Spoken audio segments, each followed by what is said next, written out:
Sahana bhavatu, sahanau bhunaktu, sahaviryan karavavai, tejasvinavaditamastu ma vidvishavahai. Om Shanti Shanti Shanti. Om Jaya Shri Krishna Chaitanya Prabhu Nityananda Shri Advaita Gadadhara Srivasadi Gaura Bhakta Vrinda.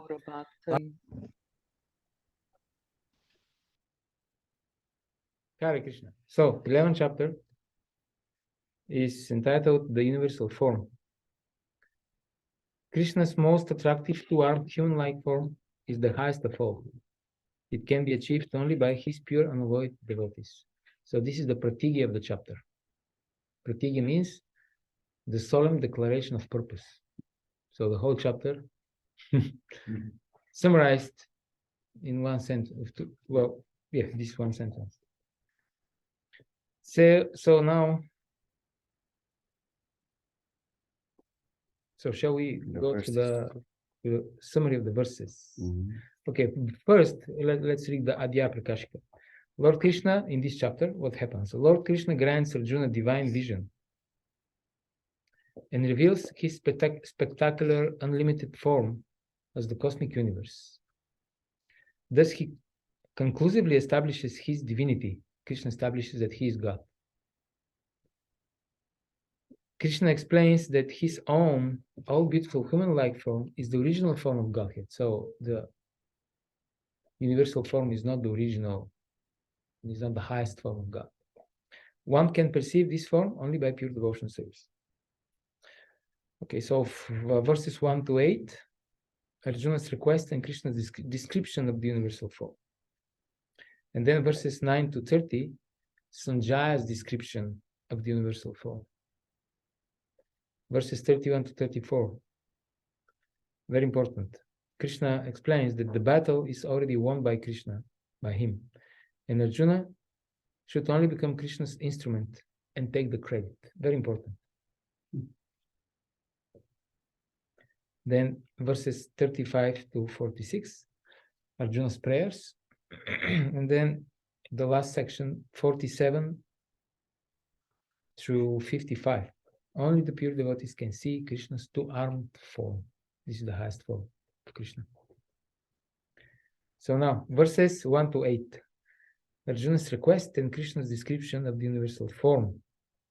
So Tulsi Prabhu explained how, starting from chapter 7, Krishna repeatedly, he gave higher and higher knowledge. And Krishna is hoping that this knowledge about himself will inspire devotional service in the hearts of the non-envious persons. Therefore, he speaks to Arjuna, because Arjuna is his friend, his devotee, he's not envious. And after explaining this, Arjuna giving this transcendental knowledge, Arjuna accepts this knowledge in full, and he requests for the sake of on behalf of the materialistic people like us, I understand that you are God and you are all-pervading, but could you please explain a little bit more in detail? How are you all-pervading? And then in 10th chapter, Krishna gives a list of his vibhutis, how he can be perceived everywhere, and how everything we are attracted to is actually a spark of his opulence. Very important. And then in 11th chapter, Arjuna says, okay, I understand that you are everywhere. You are Supreme Lord, you are all-pervading. I accept that all these vibhutis, all these opulence are yours. Could you please now show this to me? I want to see. See, there is the succession. First, explain. Okay, Krishna explains. Well, Krishna doesn't even wait for Arjuna's question. In the beginning of 7th chapter, Krishna says, touch him, just listen. No questions required. I will just explain this. It's so important that I will just speak on my own behalf. And then he explains, he gives the knowledge about himself, about the creation. Then Arjuna says, okay, I accept this. Give me more detailed explanation how you all pervading. Krishna does this, and then Arjuna says, okay, show me now. Explanation not enough. I want to see. Practical laboratory. Yeah. And if we think show me means only God can fulfill this desire. Show me, that means you are God. You're the Supreme Lord, because you have to show your universal form, how you are everything. Okay, now Arjuna said. Shall we read the verses? Yes, please. 1 to 3. Yeah, the whole thing. From first to 8. Yes. Okay. So let's read. Just read the English one. Okay. Read that. Verses 1 to 8. Arjuna said, by my hearing the instructions you have kindly given me about these most confidential spiritual subjects, my illusion has now been dispelled. O Lotus-eyed one, I have heard from you in detail about the appearance and disappearance of every living entity, and have realized your inexhaustible glories. O greatest of all personalities, O supreme form, though I see you here before me in your actual position, as you have described yourself, I wish to see how you have entered into this cosmic manifestation. I want to see that form of yours. If you think that I am able to behold your cosmic form, O my Lord, O Master of all mystic power, then kindly show me that unlimited universal self. Supreme Personality of Godhead said, my dear Arjuna, O son of Pritha, see now my opulences, hundreds of thousands of varied divine and multicolored forms. O best of Bharatas, see here the different manifestations of Adityas, Vasus, Rudras, Ashwini Kumaras, and all the other demigods. Behold the many wonderful things which no one has ever seen or heard of before. O Arjuna, whatever you wish to see, behold at once in this body of mine. This universal form can show you whatever you now desire to see and whatever you may want to see in the future. Everything moving and non-moving is here completely in one place. But you cannot see me with your present eyes.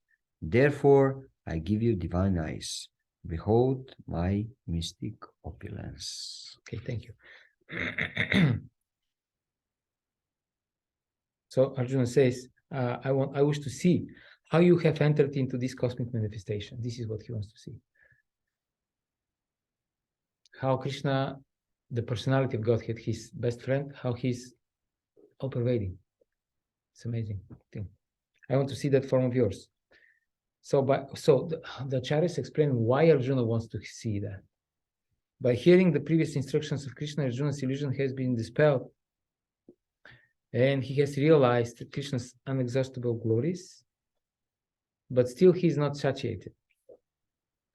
And Arjuna says, Vishwanath Chakravarti explains, whatever you have said about yourself, such as I am supporting the whole universe by one of my portions, is indeed true.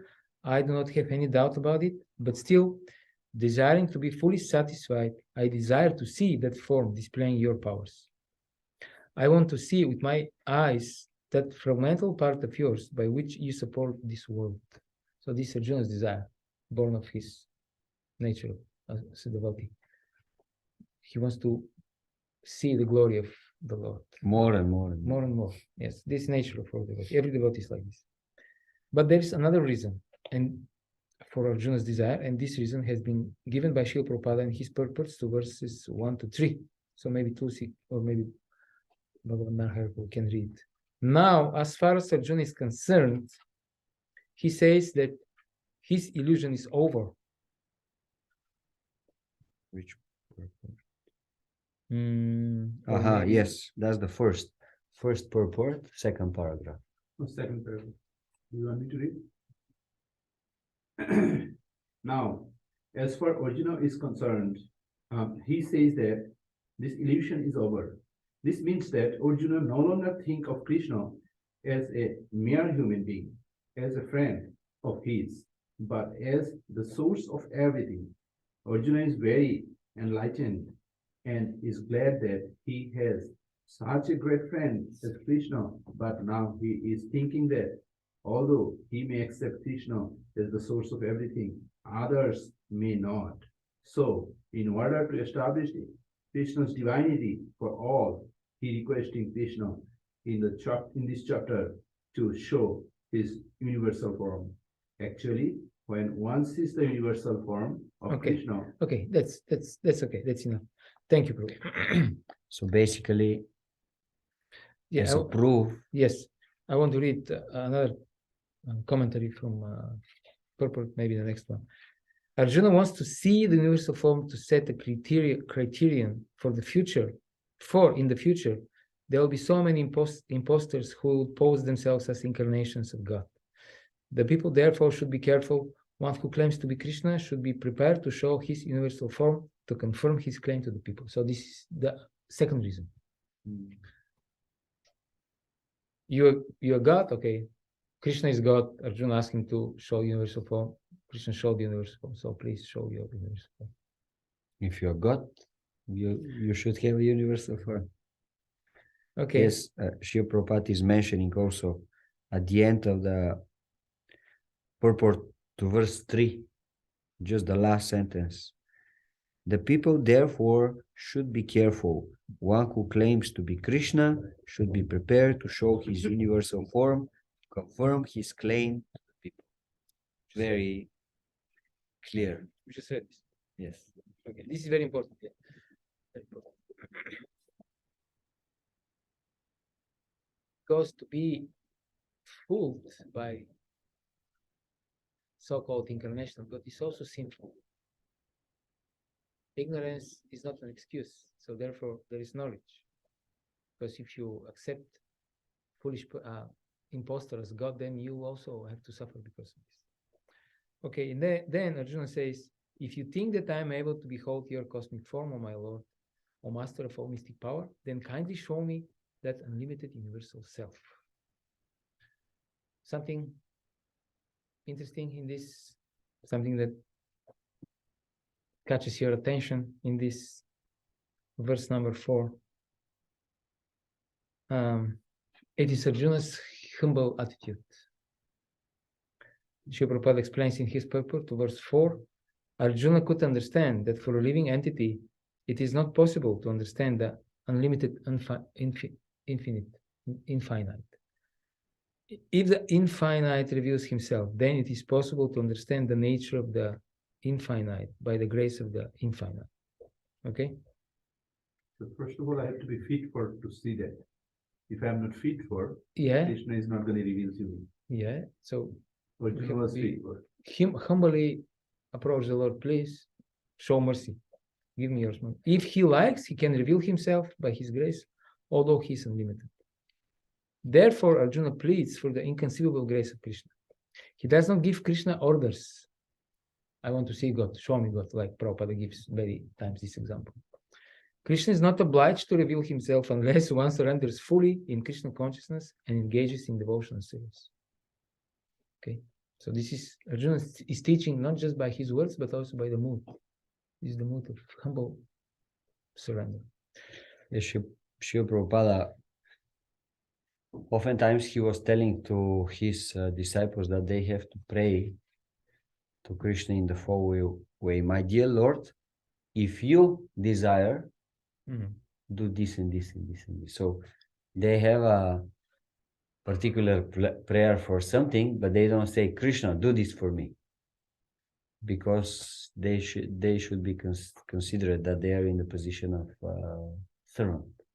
So that's why Srila Prabhupada was saying, my dear Lord, if you desire, so you can do this and this and this. Even when he was sick, Prabhupada was telling to his disciples, you can pray for me. Dear Krishna, if you so desire, heal our spiritual master. But yes. If you so desire. Also, Jesus Christ also, he prayed similarly. Let this bitter cup of bitter drink be passed by me. but let it be your will, not mine. So this is the mood of the devotee. And then Hare Krishna. Next, Krishna reveals his universal form.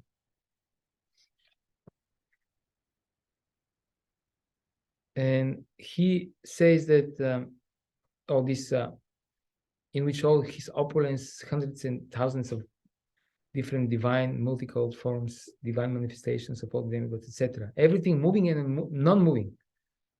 And all the wonderful things which no one has ever seen or heard before could be seen in one place. And then Krishna emphasized that this form has never been seen before. That means that the universal form that Krishna showed to Duryodhana, when Duryodhana tried to capture Krishna, when Krishna came as a messenger of peace, he pleaded with the Kauravas just to give 5 villages to the Pandavas, so that all this bloodshed can be avoided. And Duryodhana said, I will not give them even land to press a pin. That much land I won't give. Because he told Krishna, Duryodhana. So because he was a sinful rascal, therefore he said this. So, and then Duryodhana was so foolish that he tried to capture Krishna. And when Duryodhana's servants came from all sides to try to capture the Lord, then he started laughing. Krishna started laughing. And then he was very amusing for him. So then he revealed Brahma, Shiva, the demigods, the whole universe. But this was partial universal form. It was not the same as. But is that who saw that at that moment? Was Durjan able to see? Some people saw that. Duryodhana was able to see. Those some who other were people. there in this assembly. Those Everyone who were qualified, they saw. Those who Krishna decided that they should see, they saw. But Duryodhana saw. Even Duryodhana saw. But corrupted or although he saw, but he didn't see the same form that Arjuna saw. So it's different universal form. That was made clear by Krishna. So then Krishna says, but you cannot see me with your present eyes, therefore I give you divine eyes. Behold my mystic opulence. So now, Srila Prabhupada explains in his purport to Srimad Bhagavatam 2:124. A pure devotee of the Lord, being unaccustomed to looking into such a mundane, gigantic form of the Lord. So there is a mundane form of the Lord. Interesting. it's not the real form. In a sense, it is not the real form. Yes. Requires special vision for the purpose. The Lord, therefore, favored Arjuna with special vision for looking into his Virat Rupa, which is described in the 11th chapter of Bhagavad-gita. So in his commentary to this verse, to the same verse, Srila Vishwanath Chakravarti Thakur, the same verse from Bhagavad-gita, Vishwanath Chakravarti Thakur poses and answers the following question. Why should Arjuna, who directly perceives with his own eyes the sweetness of the Supreme Person, be unable to perceive a partial expansion of the Lord and need to receive divine eyes? Okay, so it doesn't make sense logically. You understand? So Krishna perceives already the supreme form of the Lord with his Pramanjana Churita Bhakti Vilochanena Santaksadeva Hridiyeshu. With his bhakti vision. With his bhakti vision, he perceives already because he is Devotional. supremely qualified. Arjuna is supremely qualified. He's the most qualified devotee. He perceives directly Krishna. So then why he has to acquire special vision to see an inferior manifestation of the Lord? Divine eyes. Yeah, Pramanjana Churitam means Anjana means kajal. Kajal means black things girls usually put Ointment. to make it more glamorous. Yeah. So Pramanjan means with the prama, put the glare so you can see. So the question is, if he has already the highest vision, why he has to acquire? It seems that he has to acquire even higher vision, but there's nothing higher than Krishna. Krishna says, "Kinchit manya mataparataram nanyat kinchit asti dhananjaya." Okay, so that's the question. Normally, if you have the highest vision, then this includes the lower vision. Yes. If you can perceive very well at distance, that means you can, well, not always, because you have people who are okay. Myopia and hypermetropia. Generally, if you have Generally- $100, that means you have $10 Yeah. as well. The bigger will include the smaller. Okay, so what's the answer of this mystery? Some explain this by saying that those most excellent eyes which perceive the sweetness of the Supreme Person's human pastimes are exclusive in their scope of perception. They do not perceive the opulence of the Lord's godlike pastimes.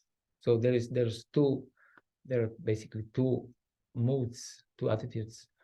One is called towards Krishna, one is called Madhurya. Devotees are attracted to the sweetness of the Lord. These are the devotees from Goloka Vrindavana. This is our goal, our realm that we want to attain by the mercy of Srila Prabhupada. And there are other devotees who are attracted by the opulence of the Lord, Aishwarya, and these are the Vaikuntavasis. So here, Vishwanath Chakravarti Thakur explains that these most excellent eyes, which perceive the sweetness of the Lord, they don't like to perceive so much the opulence of the Lord, because this is unnecessary for them. They don't need to see that Krishna is the Supreme Personality of Godhead. They already know that. They already know that, and it's not important for them. And also it's a little bit contradiction, because Yeah. the more you are conscious of the Lord as the Supreme Personality of Godhead with all his opulences, you won't be able to deal with him closely. Yeah. Like, for example, you have the President of United States of America in front of you. If you are conscious that he is the president, you will deal. Astonished. Yes. What are you going to do? You'll be like awe and reverence. But now, if you forget that he is the president, that you can have very normal, like human exchange with him. So Yes. that's the That's the idea. That's the idea. Just like when the gopis saw Narayana, they were not very interested they were not interested in the Supreme Personality of God. They were looking for Krishna, which is the original Narayana. And there are two types of devotees. Like Arjuna is he has a friendly relationship with Krishna, but when he's shown the universal form, that his mood changes. But there are other types of devotees like Nanda Maharaj and Yashoda, the gopis. Even when they see, when they speak, when they hear about the opulence of the Lord, that Krishna is God, this doesn't change their mood. Anyway, so after all, just the last sentence of the purport of Vishwanath Chakravarti Thakur. After all, a tongue tasting crystal sugar cannot simultaneously experience the taste of unrefined gur or sugar cane. So this is the analogy. You used to taste the most refined Sugar. crystal sugar taste, which is the most refined. Then you cannot simultaneously experience the taste of unrefined gur. Something is sugar cane, like this is not so refined. That's the less. Okay, so Tulsi, it's less sweet. Yeah, that's the point. it's less. Because it's less sweet. If you're eating it with something more sweet, you won't feel anything. Yeah, the sweet make you eating spice. Like yesterday for lunch we had. It was yesterday. Oh no, Sure. Bhaktisiddhanta We had Maharaj. sweet rice, We had sweet rice and we had hazelnut walnut halwa. So the question is, which one is sweeter? You have to start with this one, which is less sweet, so and that then you go can with that. experience both. But if you eat first this one, which is more sweet, then after that you cannot experience the other one. Yes, exactly. So it is the same. So that's the whole thing. Krishna had to give him a lesser eyes, in a sense. Divine eyes doesn't mean the highest. These are divine eyes in the sense Vision of the demigods. basically, yeah. But the pure devotees have higher vision than the demigods. Okay. So I was thinking Yes. maybe we can go through this purport. Yeah. Srila Prabhupada has few very Yeah. nice points. So in that point, I can say human form of life is the best life with these eyes. If you see the Krishna, is the best vision. Yes. Therefore, Krishna he has chosen to appear in this human form of life because it gives the highest range, the widest range of opportunities for rasa, exchange of rasa, because demigods, they are limited because they're majestic, and the humans, they have the highest, the widest range. It covers majestic, it covers everything. They can become, they can, yeah, okay. So, Okay, so Mataji Pushpanjali, you're there? Yes, I'm here. I'm still here. Great. I'm So trying. you want to I'm start not. the purport to Go ahead. 8? Which number 8? Yes. Okay. Okay, we're up to 8. Just read the no, the purport. Okay. I'm so sorry. 10.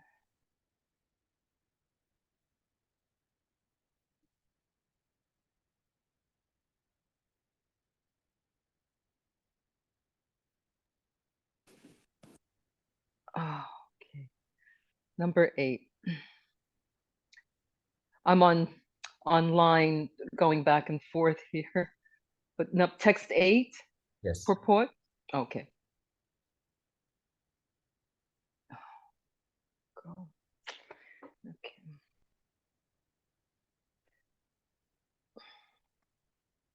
A pure devotee does not like to see Krishna in any form except his form with 2 hands. A devotee must see his universal form by his grace, not with the mind, but with spiritual eyes. To see the universal form of Krishna, Arjuna is told not to change his mind, but his vision. The universal form of Krishna is not very important. That will be clear in subsequent verses. Yet, because Arjuna wanted to see it, the Lord gives him the particular vision required to see that universal form. So it's Devotees. not necessary, or a devotee universal form is not necessary to be seen, but just because Arjuna have this desire, Krishna is facilitating. Okay, continue. Okay. Yes, continue. Devotees who are correctly situated in a transcendental relationship with Krishna are attracted by loving features, not by a godless display of opulences. The playmates of Krishna, the friends of Krishna, and the parents of Krishna never want Krishna to show his opulences. They are so immersed in pure love that they do not even know that Krishna is the Supreme Personality of Godhead. In their loving exchange, they forget that Krishna is the Supreme Lord. In the Srimad Bhagavatam, it is stated that the boys who play with Krishna are all highly pious souls, and after many, many births, they are able to play with Krishna. Such boys do not know that Krishna is the Supreme Personality of Godhead. They take him as a personal friend. Therefore, Sukadeva Goswami recites this verse. Itam satam brahma. Oh, okay, I'm sorry. Tam satam Itam. asukanu dasyam gatanam paradaivatena maya shritanam naradarakena sakam vijahru krita punya punja. Okay. Okay. Here is the Supreme Person, who is considered the impersonal Brahman by great sages, the Supreme Personality of Godhead by devotees, and a product of material nature by ordinary men.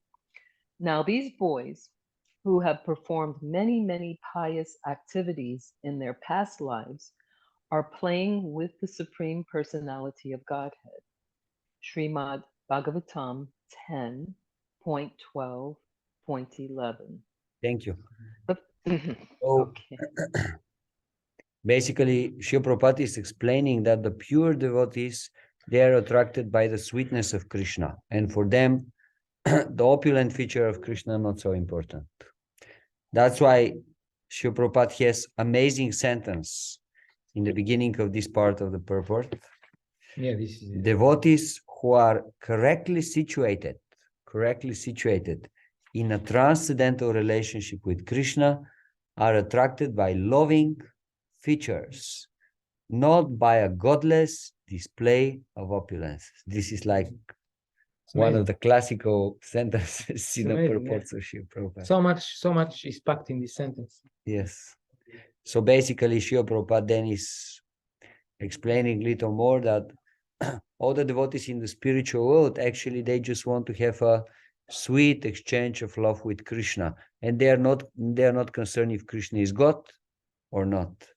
And that's why this famous verse quoted from Srimad Bhagavatam 10, 12, 11 basically describes how neither people who have Brahman realization, nor people who think that God is ordinary human being, nor those devotees who are in a relationship with Krishna as servant and master, they can understand how certain great personalities, these boys, they are able to play with the Supreme Personality of Godhead just as friends. It's a wonder, it's amazing how it is possible. So actually, this is the highest standard for a relationship with Krishna. Relationship which is based on a complete selfless love. And everything else is one level down. So this is what Srila Prabhupada explained in this purport. Okay, up until now, Krishna only spoke about the universal form.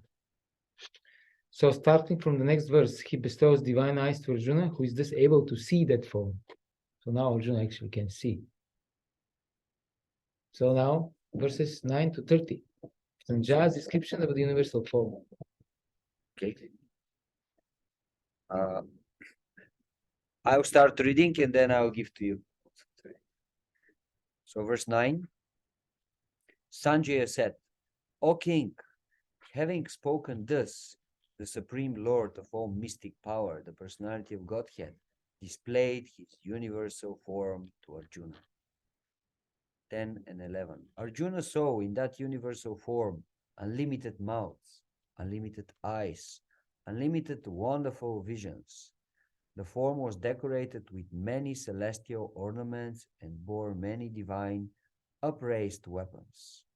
He wore celestial garlands and garments, and many divine scents were smeared over his body.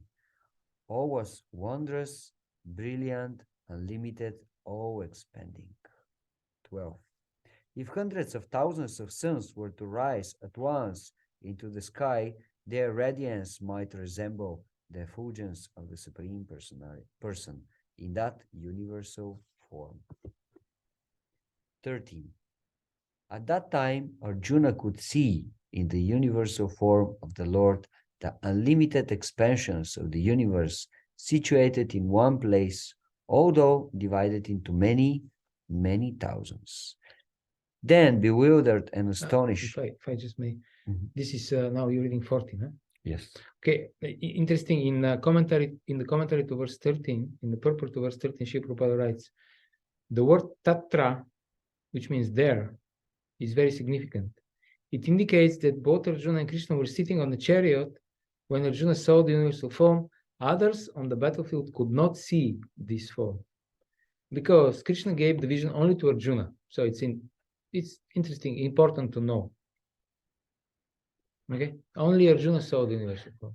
I think later in some purport, Srila Prabhupada was mentioning that some great personalities also. Yes, but Sanjay. Yeah, there are all these exceptions. Basically, the devotees of the Lord. Again, those who are qualified saw it. Yes, they were able to see, but the rest, they were there. Krishna was there, Arjuna was there, something was happening between them, but they could not see actually what's going on. Srila Prabhupada writes, no one could understand what was going on between Arjuna and Krishna, except those who were qualified. Yes. Okay. Nice. So, yeah, verse 14, maybe. Madan Gopal Prabhu, you're there?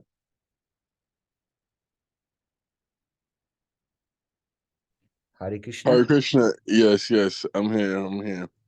Would you like? So would you like me to read verse text 14? Yes.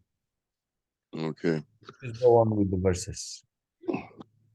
Then, bewildered and astonished, his hair standing on end, Arjuna bowed his head to offer obeisances, and with folded hands began to pray to the Supreme Lord. Arjuna said, "My dear Lord Krishna, I see assembled in your body all the demigods and various other living entities. I see Brahma sitting on the lotus flower, and as as well as Lord Shiva and all of the sages and divine serpents. O Lord, the universe, O universal form, I see in your body many, many arms, bellies, mouths, and eyes expanded everywhere without limit. I see in you no end, no middle, no beginning. Your form is difficult to see because of its glaring effulgence, spreading on all sides like blazing fire or the immeasurable radiance of the sun. Yet I see this glowing from everywhere, adorned with various crowns, clubs, and discs. You are the supreme primal objective. You are the ultimate resting place of all this universe. You are inexhaustible, and you are the oldest. You are the maintainer of eternal religion, the personality of Godhead. This is my opinion. You are without origin, middle, or end. Your glory is unlimited. You have numberless arms, and the sun and moon are your eyes. And I see you with blazing fire coming forth from your mouth, burning this entire universe by your own radiance. One more. Although you are one, you spread throughout the sky and the planets and all space between. O Great One, seeing this wondrous and terrible form, all the planetary systems are perturbed. Yeah, thank you very much. Okay. Bhagavan Hari. Which chapter do you? Same verse 21. Same chapter 11. 21. Till 25, if you know. Verse 21. All the hosts of demigods are surrendering before you and entering into you. Some of them, very much afraid, are offering prayers with folded hands. Hosts of great sages and perfected being crying, all peace, are praying to you by singing the Vedic hymns. 22. All the various manifestations of Lord Shiva, the Aditya, the Boshus, the Shidhas, the Vishadevas, the two Ashis, the Morus, the forefathers, the Gandharvas, the Yakshas, the Asuras, and the perfect demigods are you in wonder. 23. O mighty one, all the planets with their demigods are disturbed at seeing your great form with its many faces, eyes, arms, thighs, legs, and bellies, and your many terrible teeth. And as they are disturbed, so am I. 24. O all-pervading Vishnu, I see you, yes, I see you with your many radiant colors touching the sky, your gaping mouths, and your great glowing eyes. My mind is perturbed by fear. I can no longer maintain my steadiness or equilibriums of mind. 25. O Lord of Lords, O refuge of the worlds, Please be gracious to me.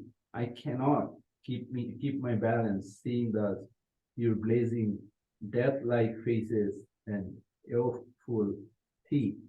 In all directions, I am bewildered. Okay, thank you very much. Okay, Mataji Pushpanjali.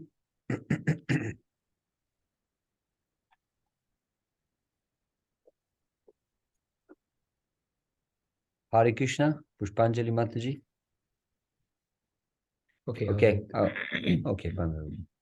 All the sons of Dhritarashtra, along with their allied kings, and Bhishma, Drona, Karna, and our chief soldiers also, are rushing into your fearful mouths. And some I see trapped with heads smashed between your teeth. As the many waves of the rivers flow into the ocean, so do all these great warriors enter blazing into your mouths. I see all people rushing full speed into your mouths as moths dash to destruction in a blazing fire. O Vishnu, I see you devouring all people from all sides with your flaming mouths, covering all the universe with your effulgence. You are manifest with terrible scorching rays. So Srila Baladev Vidyabhushan, in his commentary, explains the significance of these analogies mentioned in verses 28 and 29. Two analogies. First, waves of river flowing into the ocean. And second analogy, the moths entering fire. So some of the warriors entered the mouths of the Kalarupa. So this is the Kalarupa is the form of time. Kala is time. So Krishna's form as the devouring time. And then there are two analogies. Some of the warriors enter the mouths of Kalarupa unknowingly, just like the rivers flow into the ocean without intentional effort. Okay? And there is other group of warriors which by their demoniac mentality are consciously destroying themselves, like the moths who intentionally enter fire and perish. So they are like determined, I'm gonna fight against the Lord. Some are dying consciously. But all are dying. So we can take two assumptions. The person what is showing merging to the ocean, and some of these going to the fire. Kind of pious people and demoniac people's activities would be like that. The demoniac going to the fire, diminish themselves, and oceans is like connecting to the whole, like Krishna. Yeah, you can. Yeah. This is what I understand, because the one group is unknowingly entering the fire, and the other one consciously destroying themselves, just like moths who intentionally enter the fire and perish. Demoniac mentality. That's what the Acharyas say. So, okay, so this is this section of verses, and then Basically, yeah, in this section we have just what Arjuna saw, and he's trying to describe it, and it's something amazing. That's why different like comparison were given, like 1,000 suns, amazing form, so shining like 1,000 suns, and he saw so many things on one place together. Like for example, we can walk now 2 hours and see one mountain, and then drive with a car another maybe 3-4 hours, and then we can reach another huge mountain, and then another 2-3 hours and see some huge river. A lot of activities. All these things Krishna showed them to Arjuna in one place while he was in his chair. And not only this, but all the divine manifestations, like all the demigods, their forms and shining forms with all their weapons, all these things, everything amazing in the universe, Arjuna saw it once. So it was like, even the time also present for Krishna is in there. yes, this is what we are going to learn now. And yes, at the end of the vision, actually Krishna is showing to Arjuna the depth of the warriors, and now there will be discussion. It's already there. Yes, actually what's going on. So now we will continue with the next section. Next section, I'm going to read the verses. 34.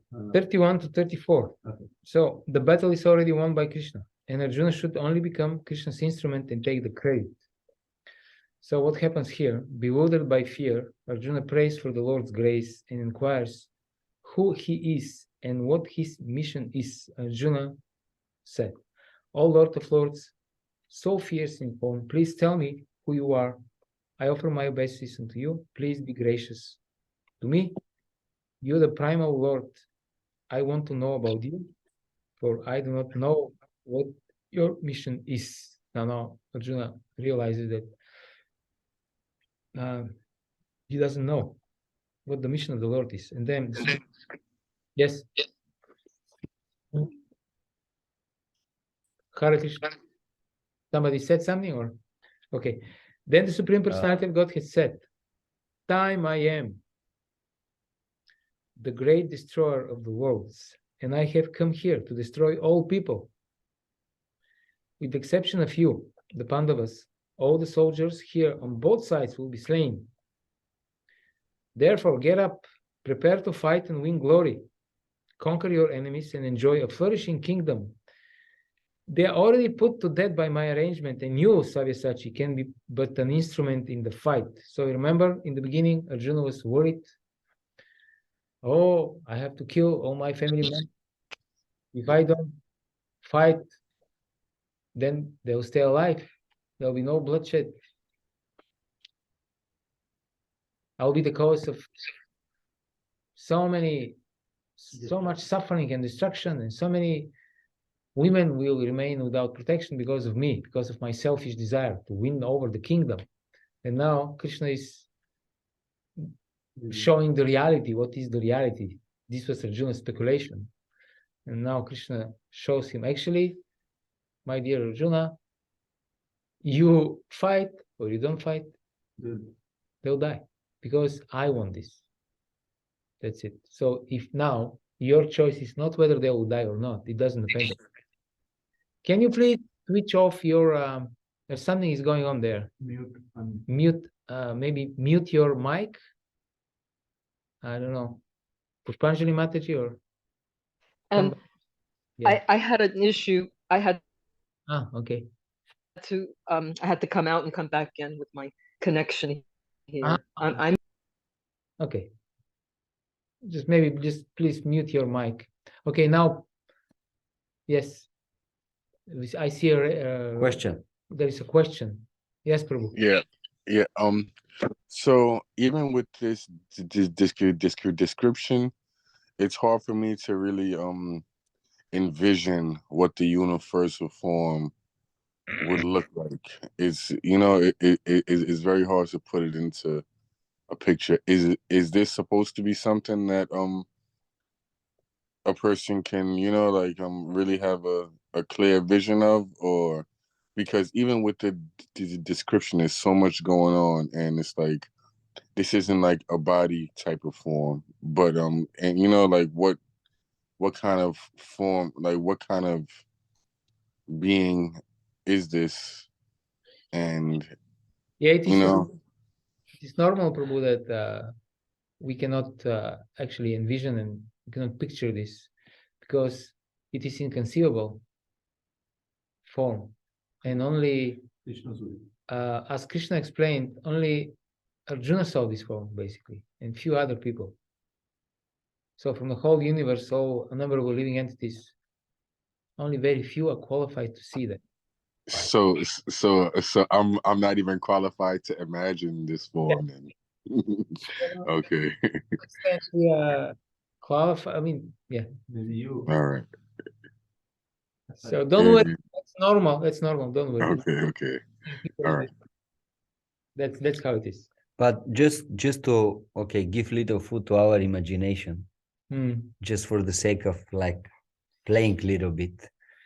So universal form of Krishna includes everything manifested in the universe. Yes. So basically, each and every form that was created and exists somewhere in the universe, it's part of the universal form of the Lord. Now, and one of the faces of the universal form is your face. You're one of the faces that Arjuna saw. Now, all these faces, all these hands of unlimited living entities, all these eyes, all these bellies, all these legs, all these things, when you get them together from the whole universe, the earthly planets, the lower planets, the planets above the earth, heavenly planets, all these things, they are part of this universal form in one place at the same time. Can you imagine now? Yeah. Universal form is already like this universe is Virat Rupa. But that's is different. already explained. That's So different. if we read Bhagavatam second canto, That's we can different. find that form. And now all this form Krishna revealed in front of Arjuna. Yes, that's what is described in Srimad Bhagavatam second canto is a different idea for universal form. This is how to think that everything that you see in this universe is part of the gigantic body of the Lord. And examples are given. Let's say the trees are the hairs on his body, the mountains are his bones, the rivers are his veins. So it's again a universal form, but it's different than what Arjuna is seeing. Whatever Arjuna now is seeing, you cannot imagine. That's why Madan Gopal is saying, I'm trying to understand, but it's not different. Because that's why Krishna is saying, I have to give you a special eyes to be able to see. Without these eyes, we can read many times the explanation, but we cannot see actually. Even the mind also. Yes. Krishna has to give us that type of mind. Yes. Thank you, Prabhu. Thank you for both of you.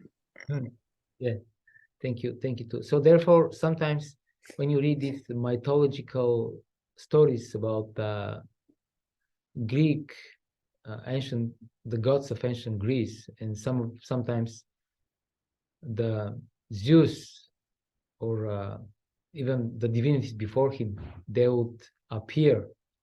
First of all, they would not like to appear in front of humans because the humans will die. Because they can display such a form that here we see Arjuna, who is the mightiest warrior, personal friend of Krishna, he became disturbed.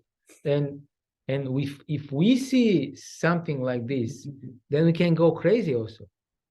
Or something, we can die, or I don't know. Well, so therefore, better we don't see this. We just want to see the beautiful Shyama Sundar form of Krishna. Therefore, we're not really eager to see the universal form so much. But it's curious. I mean, it's natural. It's curiosity is part of human nature. We are like, and if you remember, in Krishna book, Mother Yashoda also, when in the mouth of Krishna, she saw the whole universe, all the planets, all the demigods, and she saw also herself, how she's watching, she's looking inside the mouth of his son. And anyway, so she was also bewildered. She was also confused. Okay, then Krishna explains that everybody is already killed by his will, and Arjuna can only take part and become an instrument and take the credit. Balaji Vibhushan writes in his commentary, Krishna says, even without your fighting, there will be killed. So you're not in control, Arjuna. Basically, Arjuna was thinking, I'm in control. It is my call. If I decide to fight, then there'll be killing. If I desist from fighting, there'll be no killing. They'll stay alive. And Krishna tells him, no, come in grasp with reality, Arjuna.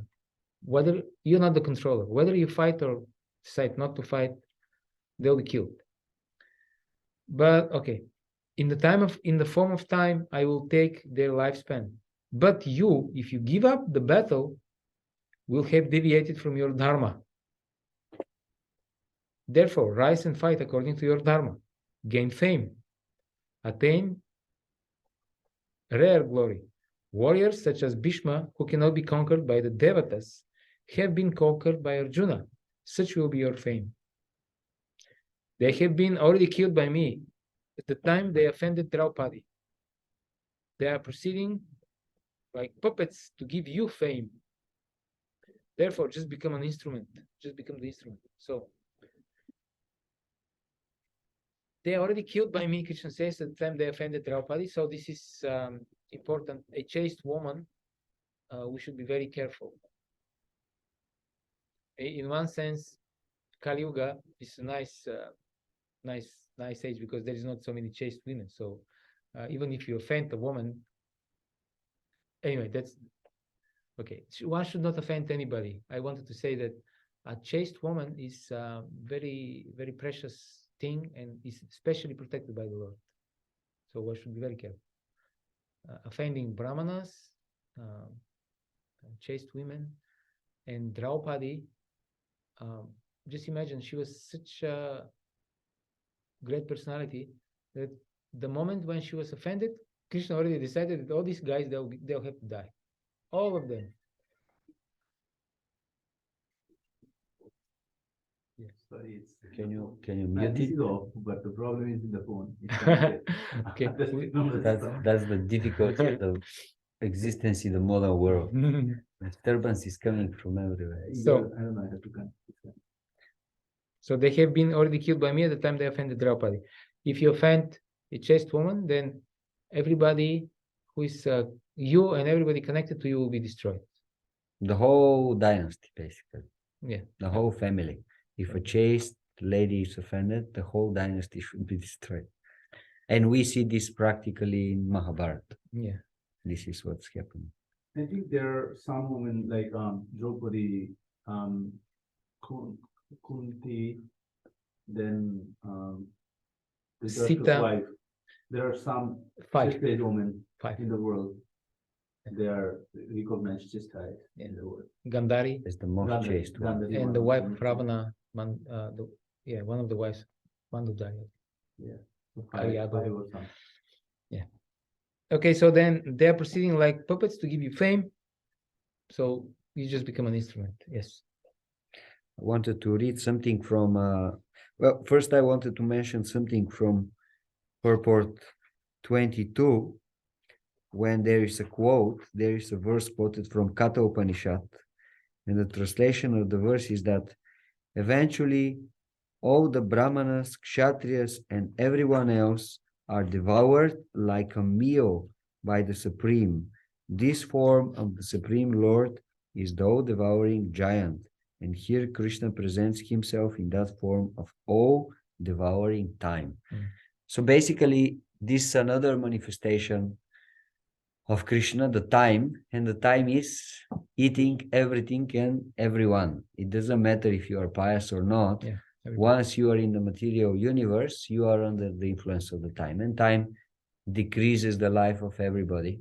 Pandava Prabhu was giving a class just a few days ago, and he was mentioning that there are different kinds of destructions Annihilation. yes, in the universe. 4 times. And one of them is that very gradually everything in the universe actually, yes, without even we noticing, everything in the universe is being destroyed. Well, at one point we notice when we look in the mirror, we notice, well, Where is my tooth? I'm getting old, I'm really getting old.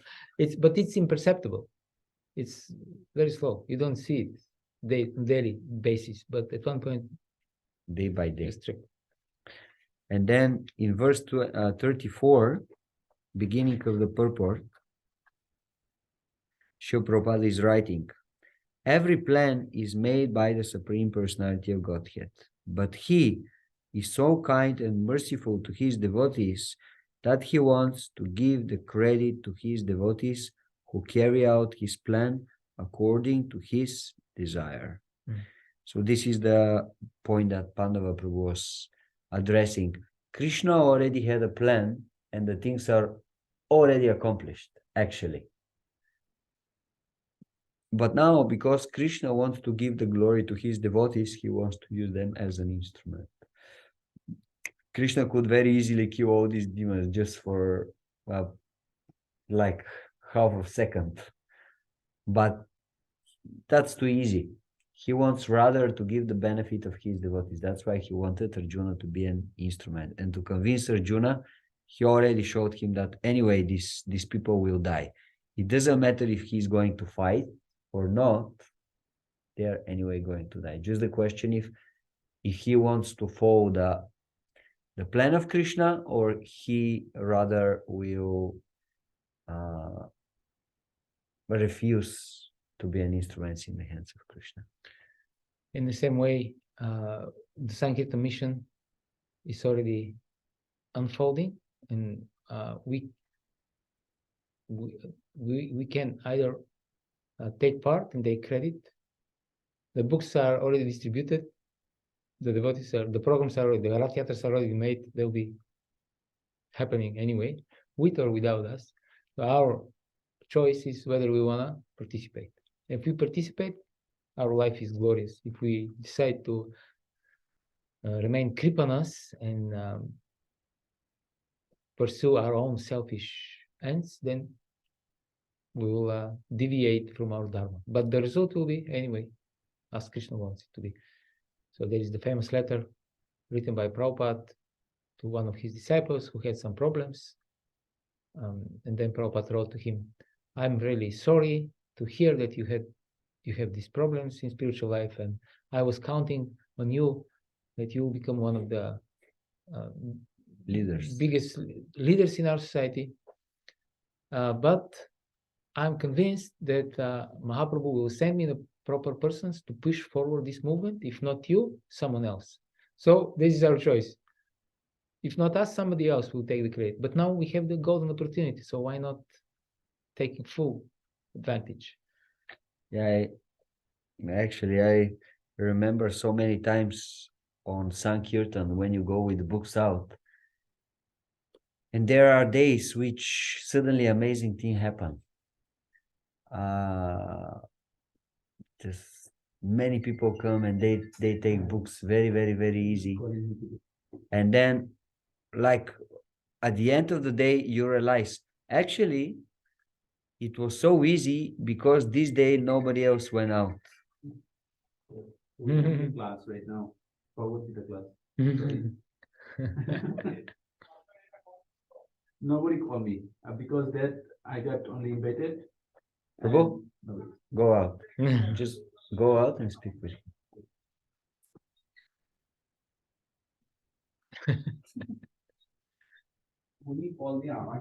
Hare Krishna. Yeah, the Hare point. Krishna. All of this is for Krishna. It's a question, and I guess also a statement that all of this is for Krishna's pleasure. He gets pleasure out of this, out of Arjuna doing his duty. All of us doing our duty. This is to please him. Yes. Well, yes. At the end of the day, yes, because if we see the things in the light that Pandava Prabhu was describing, a great devotee of the Lord was offended, Draupadi. She's a pure devotee of the Lord, and Krishna liked that there is some punishment now. Things cannot stay just like that. A great devotee is offended. Well, Krishna wants to take some measurements, some precautions. Yes, yes. So from this perspective, we can say, yes, this is the desire of Krishna. And it's not by chance. It's not by chance that he wants all these personalities, some of them extremely great personalities, being destroyed. Just because the situation was such. A great devotee of the Lord was offended. Always when there is a great devotee who is offended, everybody suffers. We have this with Lord Nityananda from Chaitanya Charitamrita. He was he went with his close associates in a village, and they just wanted to stay in this village to relax. And then you could say the ruler of this area, basically in a polite way, said to Nityananda Prabhu and his people that they are not welcome and they have to leave.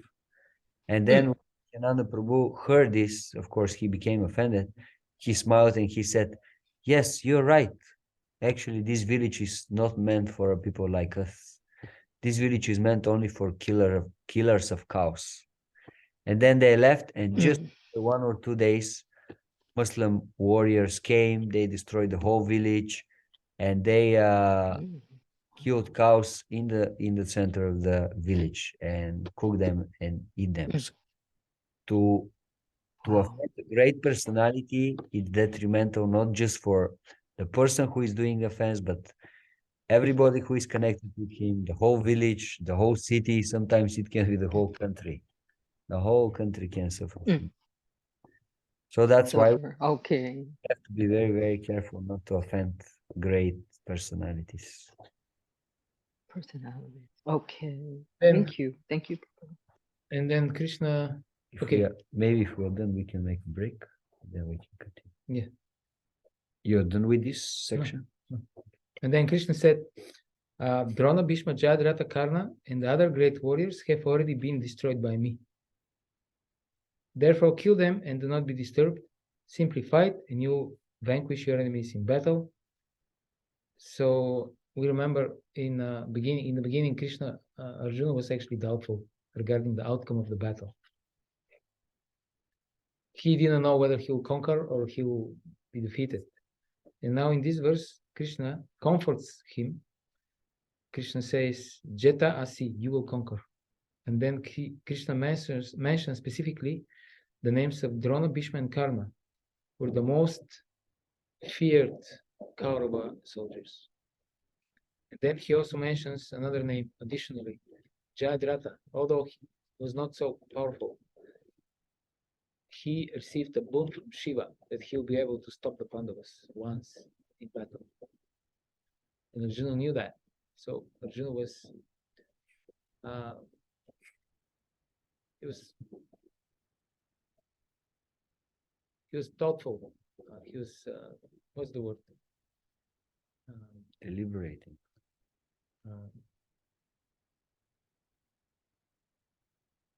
And then Krishna knew that, and he assured Arjuna.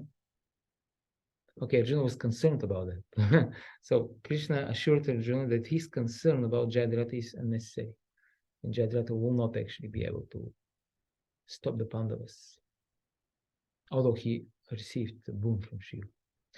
All right, so we'll continue the next section in about 10-15 minutes, okay? Yeah. And then we'll Okay. surprise for you. Hare Krishna. Thank you. Hare Krishna. Hare Krishna. Jai. Haribol. Okay.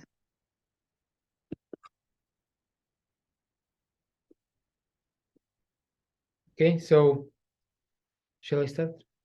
Okay, so now 35 through 46, Arjuna's prayers. So what happens here is that Arjuna is growing even more fearful by observing this Kalarupa, the terrible form of time. So Srila Prabhupada states, Hare Krishna. Srila Prabhupada says that Arjuna became bewildered in wonder. Thus he began to offer his respectful obeisances to Krishna again and again, and with faltering voice he began to pray, not as a friend, but as a devotee in wonder. So these are the prayers of Arjuna. So first thing he says, O Master of the senses, the world becomes joyful upon hearing your name, and thus everyone becomes attached to you. Although the perfected beings offer you their respectful homage, the demons are afraid, and they flee here and there. All this is rightly done. So Arjuna praises the Lord to whom everyone, except the demons, are attracted. Srila Baladevi Vibhushan writes in his commentary to verse 36, seeing simultaneously in that place the very attractive and very fierce forms of the Supreme Lord. So Arjuna sees both, the very attractive and the very fierce form of the Lord. Arjuna understood that those two forms were objects of vision corresponding to people who are favorable to or are against the Lord. Okay? So therefore, there are two forms. Rightly, Arjuna says, rightly, O Hrishikesha, you are the one who inspires the senses toward or against you. The nature of the senses is to be either attracted to or repulsed by an object.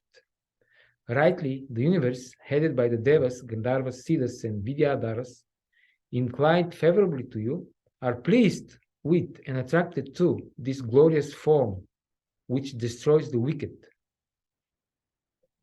It is also fitting that those of wicked nature, those opposed to you, such as Rakshasas, Asuras, and Danavas, are afraid of this form praised by the Devatas and flee in all directions. This takes place because you show an appropriate form according to the nature of the living entity. Okay? So according to the Krishna is responsive, according to our attitude, he displays different form. So for the devotees, he is very attractive. For the demons, he is Kalarupa. And I can tell you a short story. When I became devotee, my girlfriend, I took her once to the temple, and there she saw the forms of Jagannath, Baladev, Subhadra Devi. So it's a beautiful forms, right? We all love this deity form, Archa Vigraha. Devotees are so attached to, especially to Jagannath deities, you know. But what was the reaction of this, my girlfriend back in the day? She became terrified when she saw Jagannath. She, for some reason, she was very disturbed. And then she did not become devotee, and we separated a little later. So this is an example how Krishna displays different forms. This is the same form, but you see it in different way because you have certain attitude. Okay, and then later, verses 36 describes the Lord as the object of worship for all living entities. Okay, verse 36 describes the Lord as the object of worship for all living entities, and then verses 37 to 40 describe how the Lord pervades everything by being the soul of everything. O great one, greater even than Brahma, you're the original creator. Why then should they not offer their respectable basis unto you? O limitless one, God of gods, refuge of the universe, you are the invincible source, the cause of all causes, transcendental to this material manifestation. You are the original personality of Godhead, the oldest, the ultimate sanctuary of this manifested cosmic world. You are the knower of everything, and you are all that is knowable. You are the supreme refuge above the material modes. O limitless form, this whole cosmic manifestation is pervaded by you. You are air, and you are the supreme controller. You are fire, you are water, and you are the moon. You are Brahma, the first living creature, and you are the great grandfather. I therefore offer my respectful obeisances unto you 1,000 times and again and yet again. Obeisances to your form from the front, from behind, and from all sides. O unbounded power, you are the master of limitless might. You are all pervading, and thus you are everything. So here, these verses describe how the Lord pervades everything, again, by being the soul of everything. But here, finally, Arjuna saw this. So he wanted to see this, and now he saw this, and now what he does here, if you notice, he basically repeats what Krishna already told him in chapter 10, but now he repeats the same by observing it. In chapter 10, Krishna just told him, okay, I'm this, I'm that. I'm this, I'm that. I'm the material. I'm the material modes. I'm air. I'm fire, water, moon. I'm Brahma, etc. But now Arjuna sees this, and then this is his account of what he sees in front of his eyes. So we can say it is knowledge and realized knowledge now. Of course, Arjuna has realized it even before.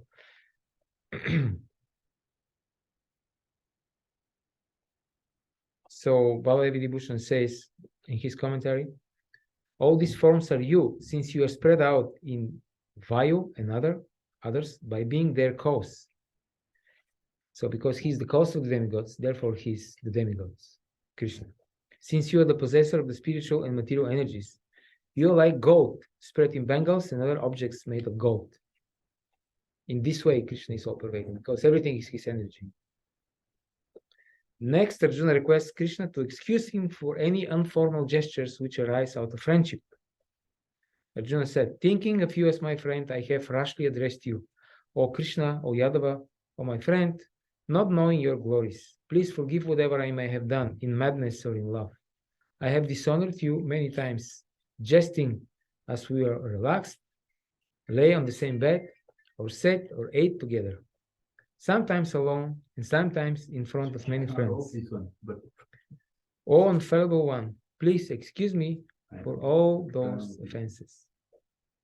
So Arjuna says, Arjuna wants to, he apologizes for all this friendly, or he thinks it is not just friendly, it is it's unbefitting, because his friend is the Supreme Personality of Godhead. So how is all this, what was the word? Informal gestures, familiar, very familiar, familiarity in the relationship with the Krishna. So why calling the Lord, O Krishna, O Yadava, O my friend, why is this disrespectful? Okay, so calling the Lord, O Krishna, is disrespectful. This shows lack of respect. Why? Because addressing Krishna without the prefix Shri is disrespectful. It should have been Shri Krishna. So just Krishna is disrespectful. Therefore, if you noticed, in the first canto of Bhagavatam, Srila Prabhupada is using this Shri Krishna more often than first and second canto, more often than in the next cantos, subsequent cantos. Addressing Krishna as Yadava is disrespectful because it does not emphasize Krishna's supreme position in that family. It should be the best of Yadavas, not just Yadava. He's just one of the Yadavas. No, he's the best of the Yadavas. He's the origin, in fact, of the Yadavas. And also because it shows Arjuna's feeling of superiority, since he belongs to the more powerful Kaurava dynasty. The Kauravas are the emperors, and the Yadavas are just dependent kings.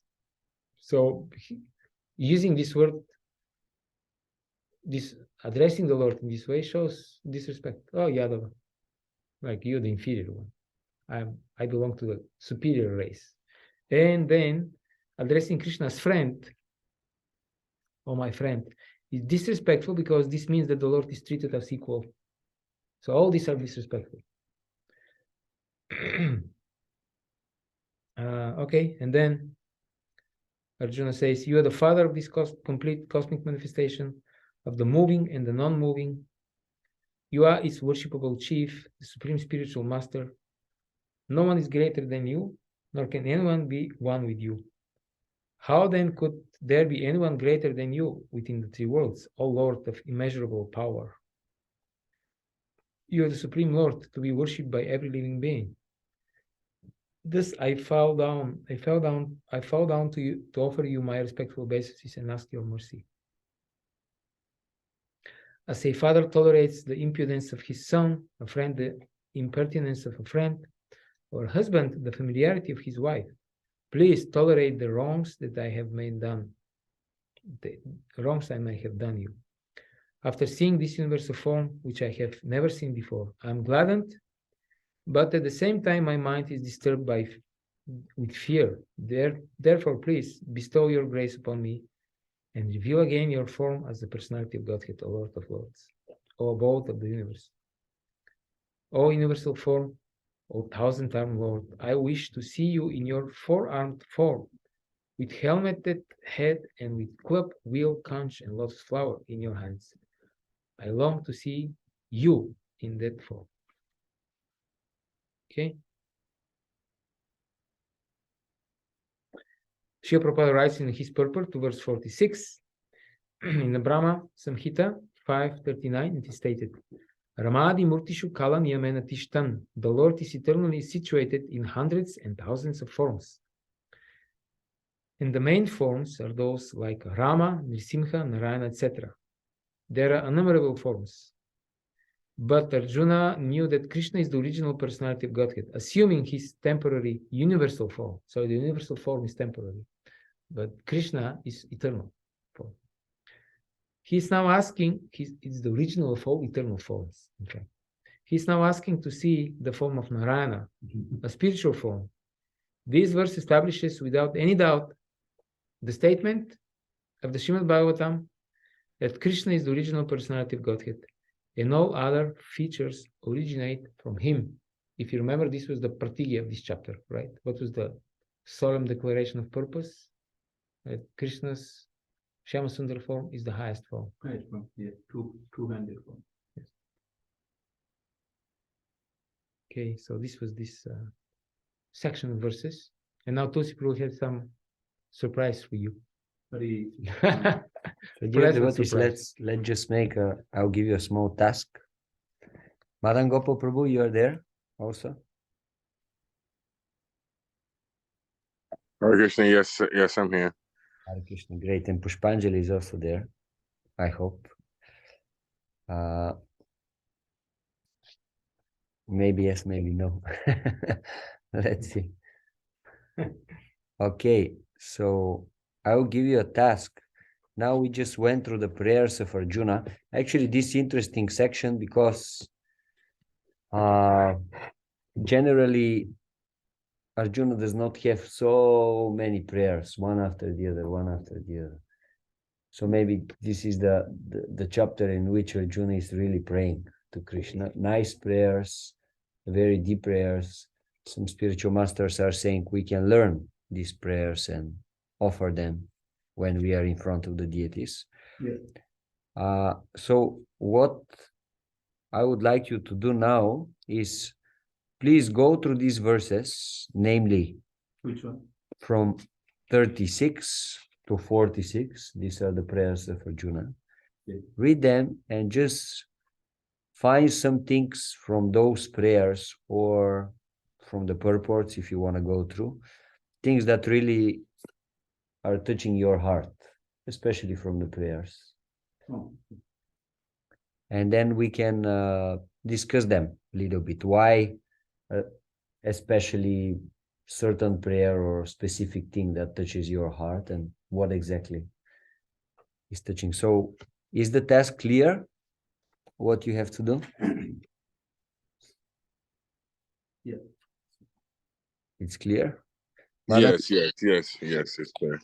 Go through the prayers and choose something that you like, that is good for you, important for you, and then we will bring it little later.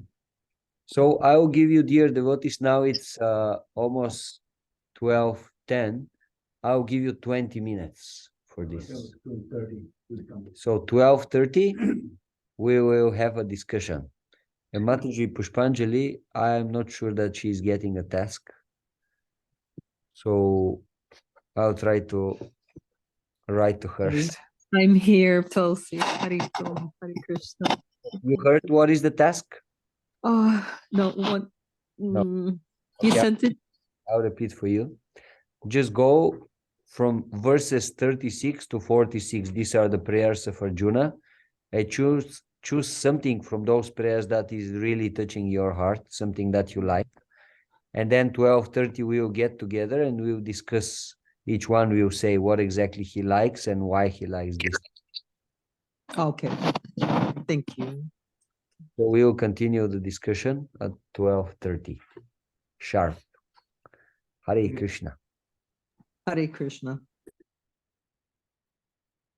Hare Krishna, dear devotees. Can you hear me? Yes, Hare Krishna, Prabhu. Hare Krishna. Tulsita. Yes, Hare Krishna. Hare Krishna. So it's okay? You're done or you need more time? Did you manage to get something? The prayers of Arjuna? I have some thoughts on something. Yeah. I found something I connected with. Okay, so who wants to start to share?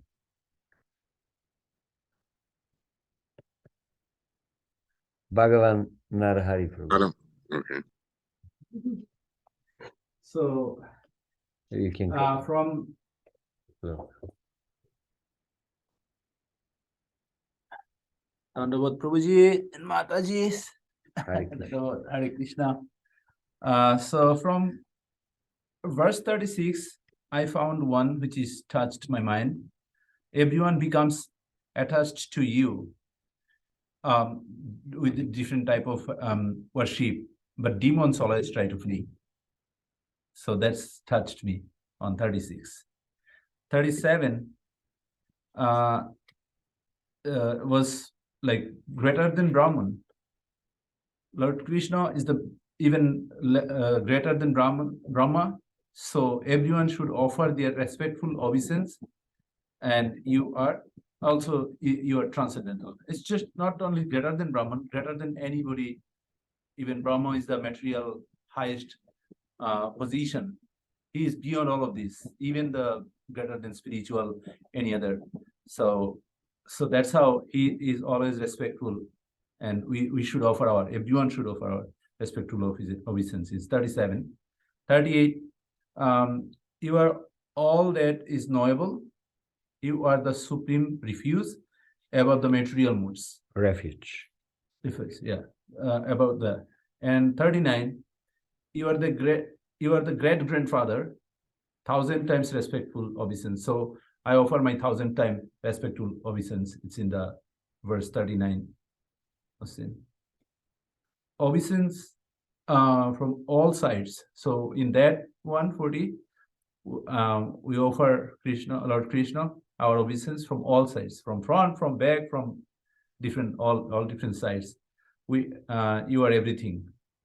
Also in that verse, let's see.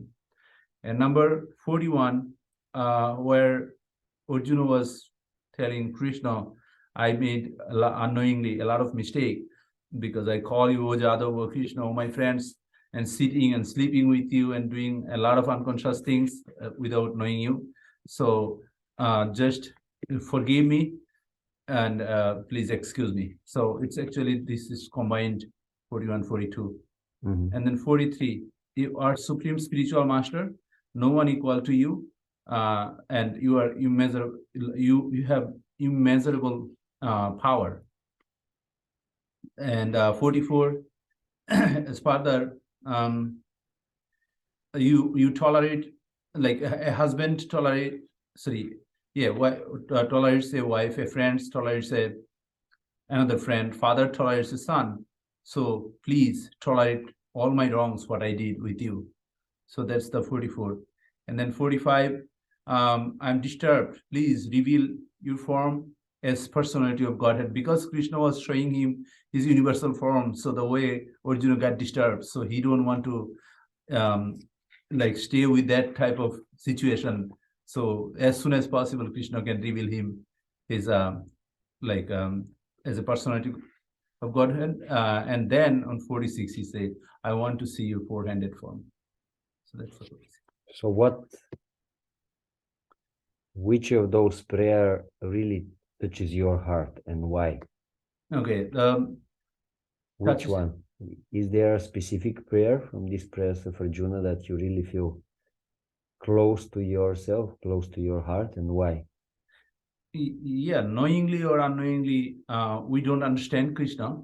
So I also beg my obeisance to Krishna, because I don't have no knowledge.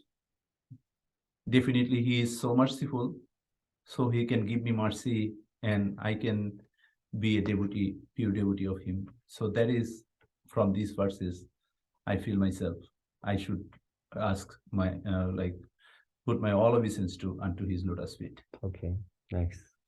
Thank you very much. Okay, so who is the next? Madan Gopal Prabhu?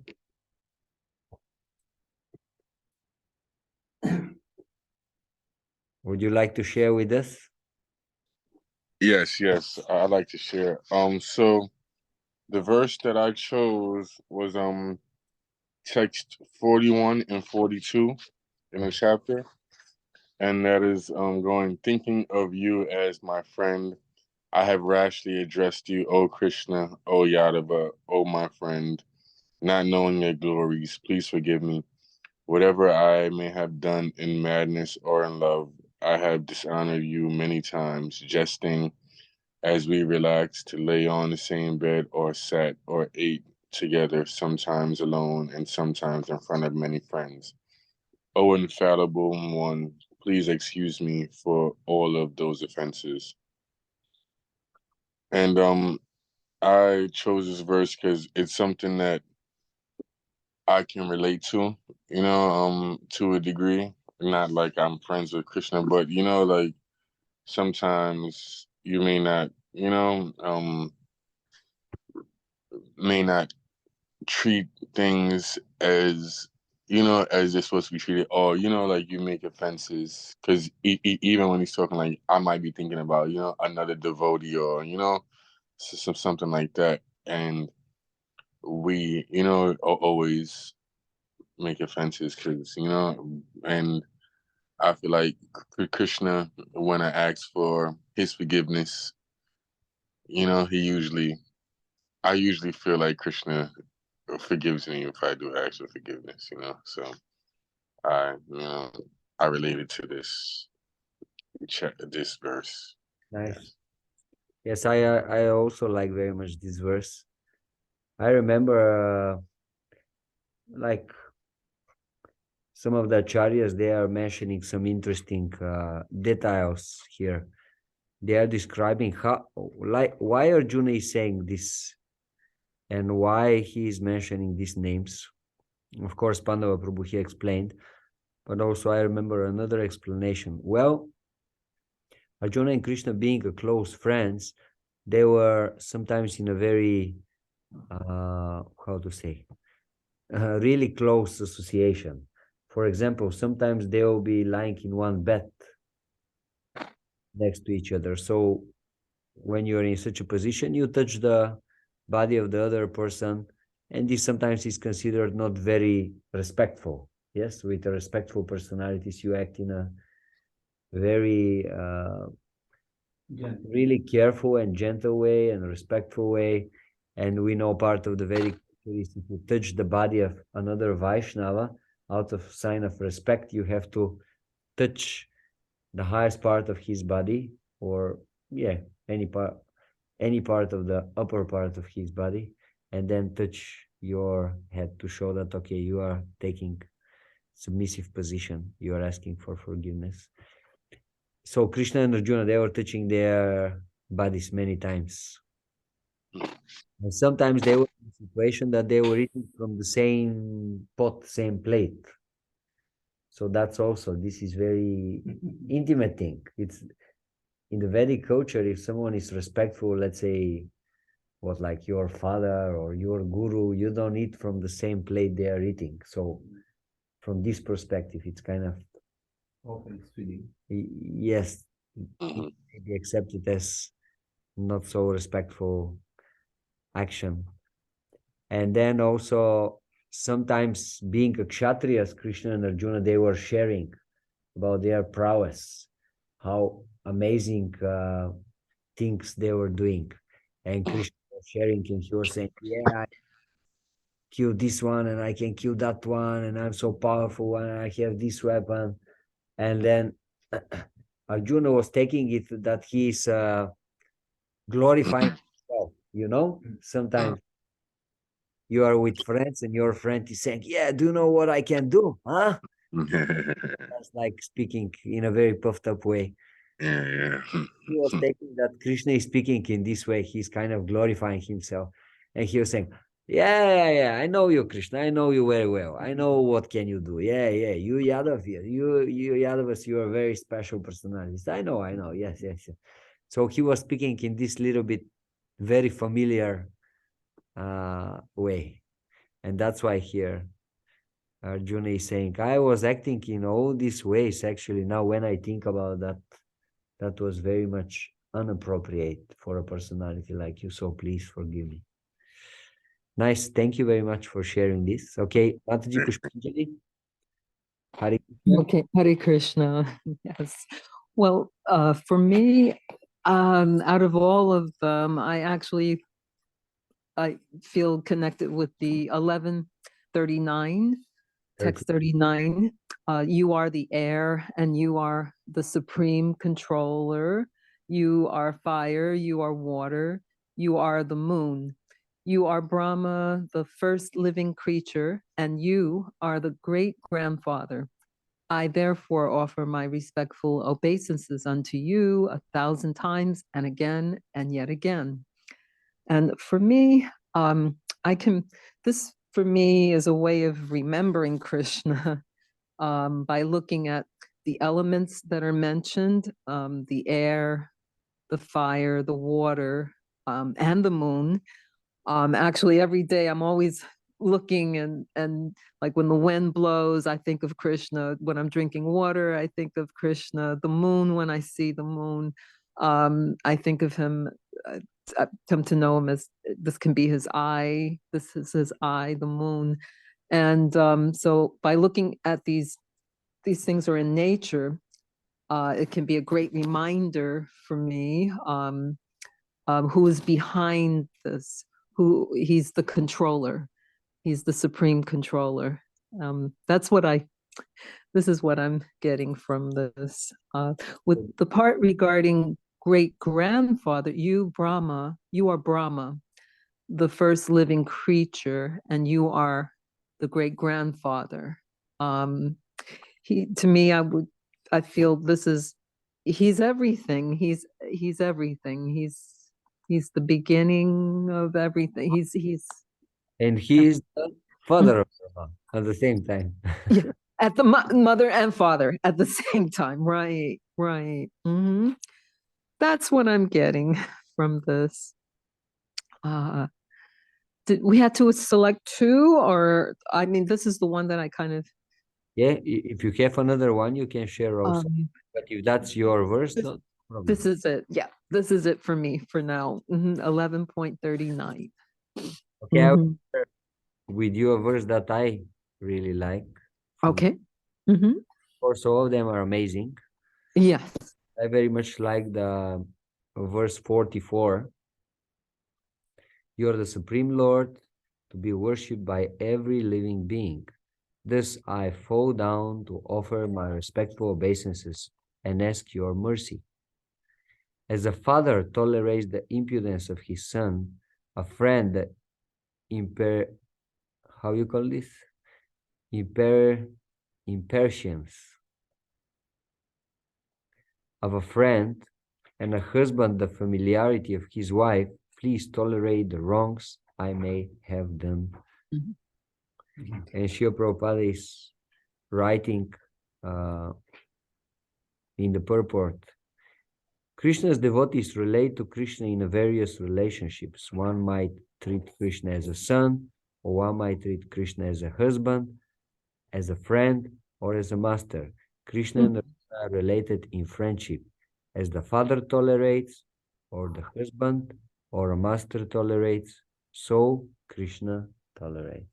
It basically, always when I was reading this verse, and it was kind of giving me the hope that it doesn't matter how hopeless is our situation, how much we are failing in our spiritual life, in our duties, spiritual duties, Krishna will never leave us.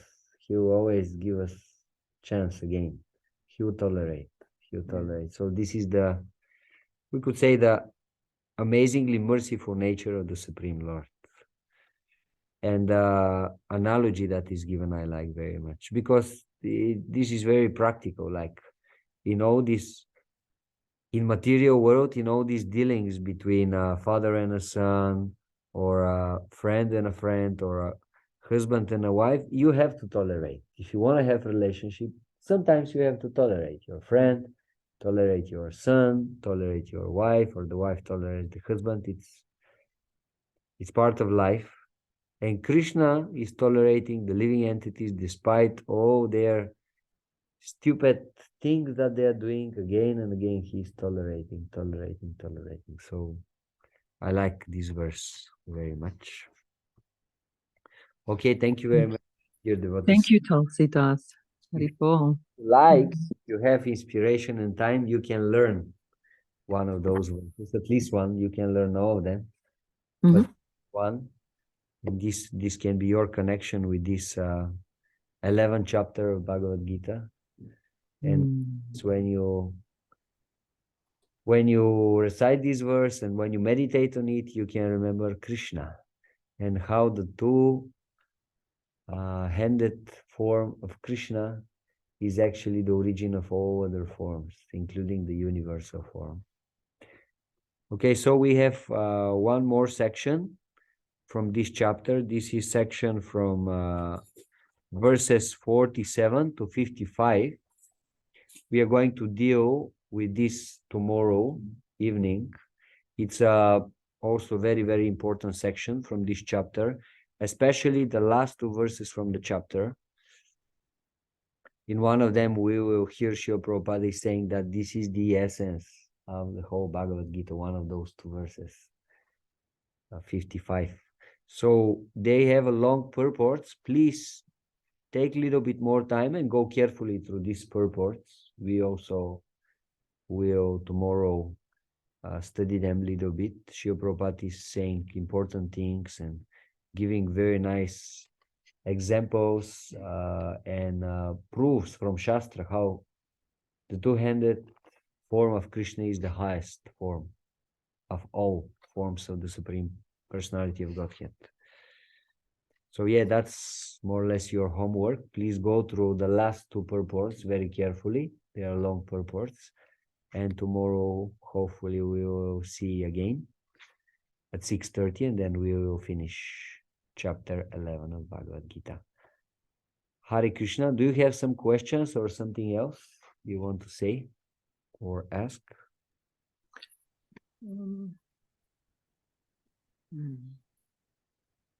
If not, don't worry.